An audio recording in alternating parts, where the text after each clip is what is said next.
नमस्कार, मी सौ पद्मजा घाटगे, रेकी ग्रँडमास्टर. आपण यापूर्वी रेकी म्हणजे काय आणि रेकीचा आपल्या डे टू डे लाईफमध्ये कसा आपल्याला वापर करता येतो हे पाहिलेलं आहे.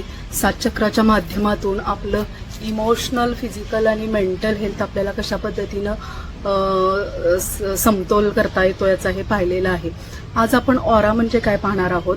तर ऑरा म्हणजे आपल्या शरीराभोवती किंवा प्रत्येक प्राणीमात्राभोवती एक इलेक्ट्रोमॅग्नेटिक फील्ड असतं किंवा ह्युमन बॉडीच्या भोवती सुद्धा आपल्या शरीराच्या भोवती एक ऊर्जेचं वलय असतं. त्यालाच आपण ऑरा किंवा आभा असं म्हणतो. जर तुम्ही देवी देवतांचे फोटो पाहिले असतील तर प्रत्येक देवी देवतांच्या फोटोच्या पाठीमागं ती आभा दाखवलेली असते.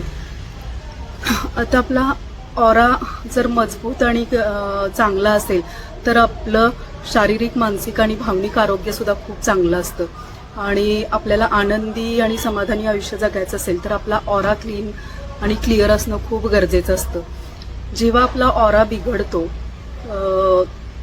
काही कारणांमुळे, याची काही लक्षणं आहेत. तुम्हाला खूप चिडचिड होत असेल, तुम्ही खूप लो एनर्जी फील करता किंवा सतत तुम्हाला उत्साह वाटत नाही, सतत लिथार्जी येते आणि काही काम करावं वाटत नाही किंवा खूप जेलसी आहे, खूप राग आहे.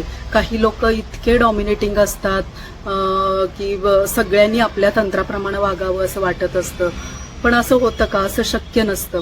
तर तेव्हा तुम्ही समजून जा की तुमचा ऑरा डिस्टर्ब झालेला आहे आणि तुम्हाला तुमच्या ऑरावरती काम करायचं आहे.